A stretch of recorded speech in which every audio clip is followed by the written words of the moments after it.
എല്ലാവർക്കും പുതിയൊരു വീഡിയോയിലേക്ക് സ്വാഗതം. കൊല്ലം സുധി എന്ന് പറയുന്ന കലാകാരനെ അറിയാത്തവരായിട്ട് ആരും തന്നെ ഉണ്ടാകത്തില്ല. കഴിഞ്ഞ 2023 ജൂണിൽ ഒരു കാർ അപകടത്തിൽ അദ്ദേഹം മരണപ്പെടുകയുണ്ടായി. അദ്ദേഹത്തിൻ്റെ വൈഫുമായിട്ട് ബന്ധപ്പെട്ടുള്ള ഒരു കാര്യമാണ് നമ്മൾ ഇന്ന് ഡിസ്കസ് ചെയ്യാനായിട്ട് പോകുന്നത്. രേണു സുധി എന്ന് പറയുന്ന രേണു ചേച്ചിയുമായിട്ട് ബന്ധപ്പെട്ടുള്ള കുറച്ച് വിവാദങ്ങൾ കഴിഞ്ഞ കുറച്ച് ദിവസങ്ങളായിട്ട് നടന്നുകൊണ്ടിരിക്കുകയാണ്. നമുക്ക് എല്ലാവർക്കും അറിയാം, കൊല്ലം സുധി എന്ന് പറയുന്ന ഈ ഒരു കലാകാരൻ ആക്സിഡന്റിൽ മരിച്ചതിന് ശേഷം ആ ഒരു കുടുംബത്തിൽ രണ്ട് ആൺകുട്ടികളെ നോക്കുന്നത് രേണു എന്ന് പറയുന്ന കൊല്ലം സുധിയുടെ വൈഫാണ്. കൊല്ലം സുധിയുടെ മരണത്തിന് ശേഷം കുറച്ച് ദിവസങ്ങളൊക്കെ നമ്മളെല്ലാം സോഷ്യൽ മീഡിയയിൽ കണ്ടതാണ്. അവർക്ക് വീട് വെക്കുന്ന കാര്യങ്ങളും പല ആൾക്കാരുടെ സഹായം കൊണ്ട്, ഫ്ലവേഴ്സിൻ്റെ സഹായമല്ലാതെ മറ്റുള്ള കുറേ ആൾക്കാരുടെ സന്നദ്ധ സംഘടനകളുടെയൊക്കെ സഹായം മൂലം അവർക്ക് നല്ലൊരു വീട്, കൊല്ലം സുധിയുടെ ആഗ്രഹപ്രകാരം ഒരു നല്ലൊരു വീട് കിട്ടി. അതിനുശേഷം പല യൂട്യൂബ് ചാനൽ വഴിയൊക്കെ നമ്മൾ ഈ ഒരു രേണു എന്ന് പറയുന്ന കൊല്ലം സുധിയുടെ വൈഫിൻ്റെ വീഡിയോസും ഇൻ്റർവ്യൂസും കാര്യങ്ങളൊക്കെ നമ്മൾ കണ്ടിട്ടുള്ളതാണ്. അപ്പോൾ കഴിഞ്ഞ കുറച്ച് ദിവസങ്ങളായിട്ട്, അതായത് 2-3 ദിവസങ്ങളായിട്ട് രേണുവെ ചുറ്റിപ്പറ്റി നടക്കുന്ന കാര്യം എന്താണെന്ന് വെച്ച് കഴിഞ്ഞാൽ, വിവാദം എന്താണെന്ന് വെച്ച് കഴിഞ്ഞാൽ, നമുക്കെല്ലാവർക്കും അറിയാം ദാസേട്ടൻ കോഴിക്കോട് എന്ന് പറയുന്ന ഒരു കലാകാരൻ, ഒരു ഷോർട്സും അതുപോലെ തന്നെ ഷോർട്ട് ഫിലിമിലൊക്കെ അഭിനയിക്കുന്ന ഒരു കലാകാരനാണ്. അദ്ദേഹത്തിൻ്റെ റീൽസിൽ രേണു സുധി അഭിനയിച്ചിട്ടുണ്ടായിരുന്നു. ആദ്യം ഒരു റീൽസ് ഇട്ടിട്ടുണ്ടായിരുന്നു. ആ ഒരു റീൽസോട് കൂടിയാണ് വിവാദങ്ങളൊക്കെ തുടങ്ങിയത്. ചാന്തുപെട്ട് എന്ന് പറയുന്ന ഒരു സിനിമയിലെ ഒരു ഗാനം ദാസേട്ടൻ കോഴിക്കോടുമായിട്ട് രേണു സുധി അഭിനയിക്കുന്നത് കണ്ടിട്ടാണ് പല ആൾക്കാർക്കും കുരുപൊട്ടിയിട്ട് ഒരുപാട് വിവാദങ്ങളായിട്ട് ആ ഒരു വീഡിയോ ആദ്യം വൈറലായിട്ടുണ്ടായിരുന്നു. അതിനുശേഷം ഇപ്പോൾ വീണ്ടും കഴിഞ്ഞ ദിവസം ഇന്നലെ ഒരു വീഡിയോ രേണു സുധിയുടെ അക്കൗണ്ടിൽ, ഫേസ്ബുക്ക് അക്കൗണ്ടിൽ, ഒഫീഷ്യൽ അക്കൗണ്ടിൽ, അതും ഈ ഒരു ദാസേട്ടൻ കോഴിക്കോട് എന്ന് പറയുന്ന ഒരു കലാകാരനുമായിട്ടാണ് ഒരു കൊളാബ് ചെയ്തിട്ട് ഒരു വീഡിയോ ഇറക്കിയിട്ടുണ്ടായിരുന്നു. അപ്പോൾ ഈ ഒരു വീഡിയോയിലൊക്കെ പൊതുവെ വന്നിട്ടുള്ളത് നെഗറ്റീവ് കമൻസ് ആണ് കൂടുതലും വന്നിട്ടുള്ളത്.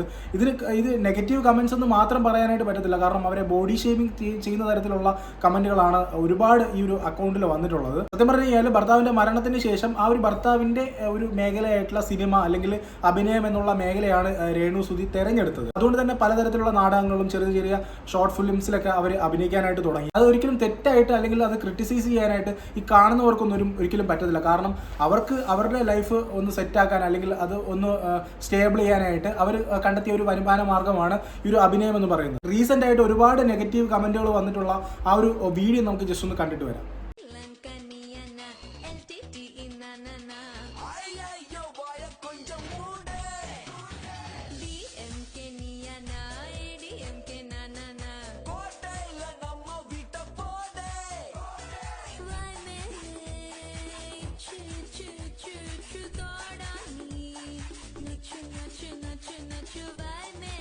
ഈ ഒരു വീഡിയോയ്ക്ക് താഴെ വന്നിരിക്കുന്ന കമൻറ്റുകൾ, ഈ ഒരു വീഡിയോയെക്കുറിച്ച് അഭിപ്രായം പറയുന്ന ഒരു കമൻറ്റുകളല്ല, അവരെ ബോഡി ഷെയ്മിങ് ചെയ്യുന്ന തരത്തിലുള്ള കമൻറ്റുകളാണ്. ഞാൻ ജസ്റ്റ് 2-3 കമൻറ്റുകൾ വായിക്കാം. ഒരു കമൻറ്റ് ഇങ്ങനെയാണ്: കണ്ണിൻ്റെ ഓപ്പറേഷൻ കഴിഞ്ഞ് വരുന്ന വഴിയാണോ എന്ന് ചോദിച്ചിട്ടുണ്ട് ഒരാൾ.